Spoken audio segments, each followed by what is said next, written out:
እንግሊዘኛ ቋንቋችሁን ፊልም በማየት ማሻሻል የምትፈልጉ ሰዎች ምርጥ 5 የእንግሊዘኛ ፊልሞች ልጠቁማችሁ። ለአዋቂም ለህፃናትም የሚሆኑ ምርጥ 5 የእንግሊዘኛ ፊልሞች ናቸው። ላይክ እና ሼር በማድረግ ጀምሩ። የመጀመሪያው አኪላ ኤንድ ዘ ቢ። ይህ ፊልም በ2006 የተለቀቀ ሲሆን በጣም ምርጥ ፊልም ነው። በተለይ ደግሞ እንግሊዘኛ ቋንቋ አንደኛ ቋንቋቸው የሆኑ ሰዎች እንኳን ስፔሊንግ ሊሳሳቱ እንደሚችሉ የሚያሳየን ፊልም ነው። ፊልሙን አይታችሁ አስተያየታችሁን ኮሜንት ላይ ሰጡኛላችሁ።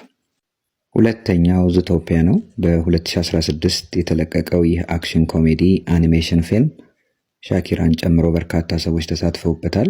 በጣም ደስ የሚል ፊልም ነው፣ ትወዱታላችሁ። ሶስተኛው ማዳጋስካር። ማዳጋስካር በ2005 የወጣ ኮሜዲ ፊልም ነው። አዝናኝና ቀለል ያለ ደስ የሚል ፊልም ነው። ክሪስ ሮክ እና ሌሎች ታላላቅ ተዋናዮች ተሳትፈውበታል። ሌላው ሽሬክ ነው።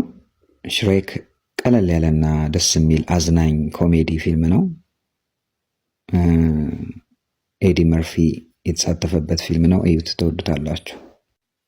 በመጨረሻም ፍሮዘን የሚለውን ፊልም ልጋብዛችሁ። እንግሊዘኛ ቋንቋቸውን ለማሻሻል ከሚጠቅሙት ፊልሞች መካከል አንዱ ብዬ የመረጥኩት ፍሮዘን ነው። በጣም በ2013 የወጣ ፊልም ነው፣ ደስ ይላል፣ እዩት። ፓርት 3 ይቀጥል ካላችሁና ከወደዳችሁት ላይክ ሼር ማድረግ አይረሳ።